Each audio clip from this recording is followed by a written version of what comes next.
end of that.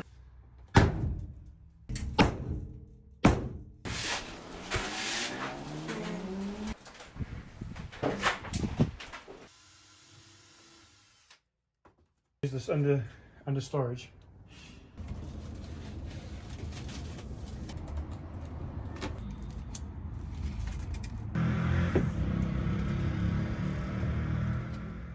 Hello everyone, Samuel Main here. We are renovating a camper van. It has been a little while since the last update. The van needed some love from the garage. I believe it needed a sensor changed. It was a couple of £100 and it's done. And we're continuing with the renovation. We are starting with the insulation and also building the bed. So I hope you enjoy this video, this series. Let me know if you've got any ideas on how I should structure the inside and other things that I should include. I'd love to know that in the comments down below. Enjoy the video and I'll see you soon. Appreciate you.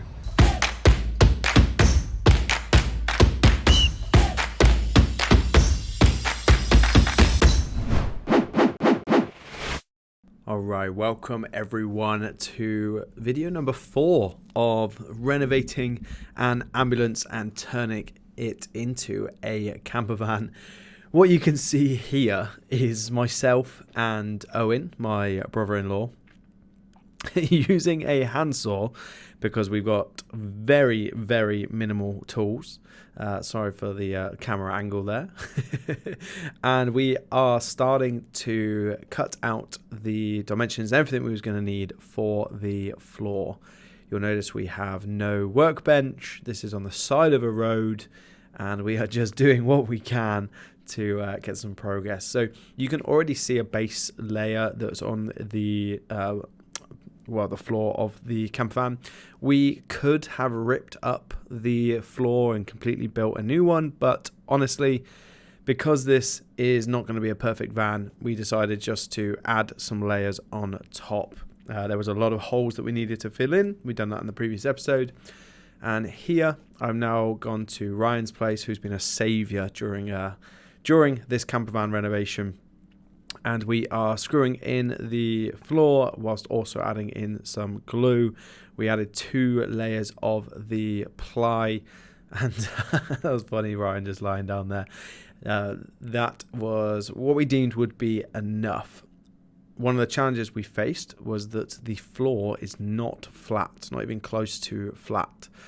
So we had to kind of work around that, but it ended up coming out pretty nicely. You can see us there putting on some glue to aid in sticking the floor down.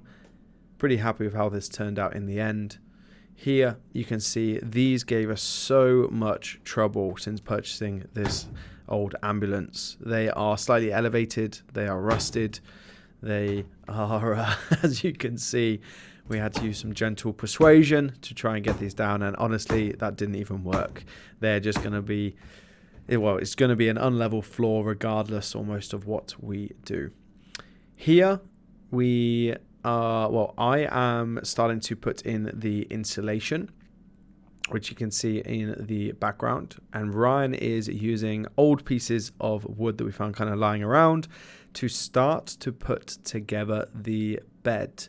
As you can see, we're going to have a fixed small double bed at the back of the camper.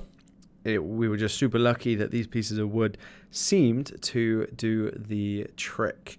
So it actually works out as, I think it's 120 by 180 for the dimensions of the bed, and a mattress for a small double is 120 by 190. So hopefully we'll be able to get a mattress in there with no issues. As you can see, I am doing the insulation. What works really well here is it already has a sticky side, so it's pretty much just cut, peel off some sticky sheet and stick on. Works really well. A little bit of an overview. You can see the floor all screwed in. Start to see the bed come to play.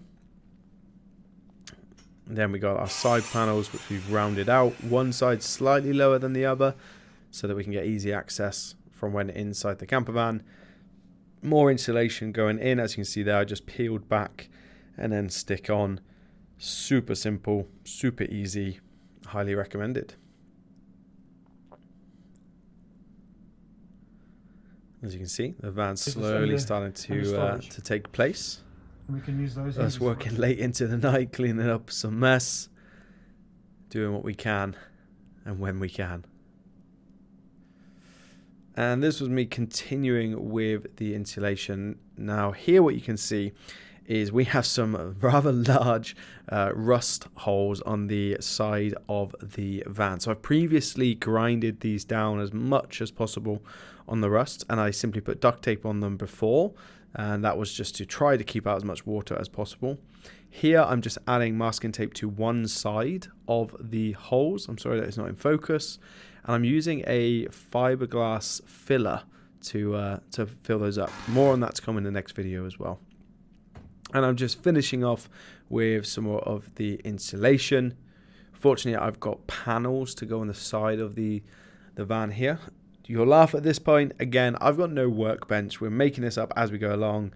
That razor blade you can see I'm using is honestly as sharp as a pencil. It's not that good at all. I've got a little piece of wood underneath there that you can see that I'm cutting on, and I'm just trying to do my best to get it as accurate as possible, and having to do multiple cuts just because of how blunt the actual razor blade was. But you know, I'm doing my best. Minimal tools, minimal if any experience, learning as I go, and trying something out. I've set myself a little bit of a target originally of trying to do the entire van under £3,000. That's not going to be achievable considering it's just had its MOT, which set me back another £550. So £2,500 for the van plus £550 just for the MOT.